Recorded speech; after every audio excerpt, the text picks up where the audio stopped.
اللہ انہیں آج ہی حضور کی زیارت نصیب فرمائے، اللہ انہیں دیدار مصطفیٰ کی نعمت عطا فرمائے، مریضوں کے علاج کے بارے میں فکر مند ہونے کی وجہ سے اللہ مکہ مدینہ بھی دکھائے اور اللہ حضور کی پوری امت کی بخشش بھی فرمائے۔ تشریف رکھیں۔ اللہ تعالیٰ آپ حضرات کو جزائے خیر عطا فرمائے، اللہ آپ اس محنت کو قبول فرمائے۔ آخری بات کہہ کے بات کو مکمل کرتا ہوں۔ 17 رمضان المبارک کو میں ملتان کے اندر ایک جگہ بیان کے لیے گیا، دوپہر کے وقت بیان تھا۔ جب بیان سے فارغ ہوا تو ہمارے ایک تعلق والے ہیں، آنکھوں سے نبینا ہیں، ہر مہینے اپنے گھر کے اندر بیان بھی کرواتے ہیں، تو مجھے کہا کہ حضرت گھر کے اندر دعا کروانی ہے، تو میں نے کہا ٹھیک ہے میں دعا کروا دیتا ہوں۔ میں ان کے گھر چلا گیا، جا کے دعا مانگی۔ وہ خود آنکھوں سے نبینا، اس کی 3 بہنیں آنکھوں سے نبینا، خود دیکھ نہیں سکتا، 3 بہنیں دیکھ نہیں سکتی۔ تو مجھے اس نبینا نے اپنی جیب سے 30,000 روپے نکال کے دیے اور نکال کے کہنے لگا حضرت یہ 22,000 میری 3 نابینا بہنوں نے آپ کی نئی جگہ کے لیے دیے ہیں اور 8,000 روپے یہ میری طرف سے ہیں۔ تینوں بہنیں نابینا ہیں۔ میں نے پوچھا آپ کی بہنیں کیا کرتی ہیں؟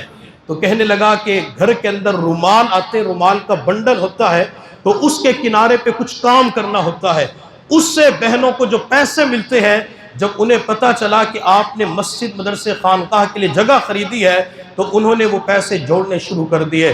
ان کے پیسے جمع ہوئے، وہ پیسے آج آپ کو پکڑا رہے ہیں۔ میں نے پیسے وصول کیے، موٹر سائیکل پہ بیٹھ کے جب میں مدرسے گھر کی طرف جا رہا تھا تو میرے اندر سے ایک آواز آئی کہ آج کسی عام بندے نے تعاون نہیں کیا، لوگوں نے لاکھوں کی صورت میں تعاون تو کیا ہے لیکن آنکھوں کی روشنی سے محروم ہے، معذور بھی ہے، کمزور بھی ہے۔ آج 30,000 کا تعاون کیا ہے، اللہ ان کے 30,000 کی برکت سے 3 کروڑ کا انتظام فرمائیں گے۔ میری آپ حضرات سے گزارش ہے کہ ہم نے مسجد مدرسے کے لیے جو نئی جگہ خریدی ہے تو اس کے لیے بھی آپ حضرات تعاون فرمائیں، اللہ تعالیٰ آپ کے تعاون کو قبول فرمائے، تمام احباب سنتیں ادا فرما لیں۔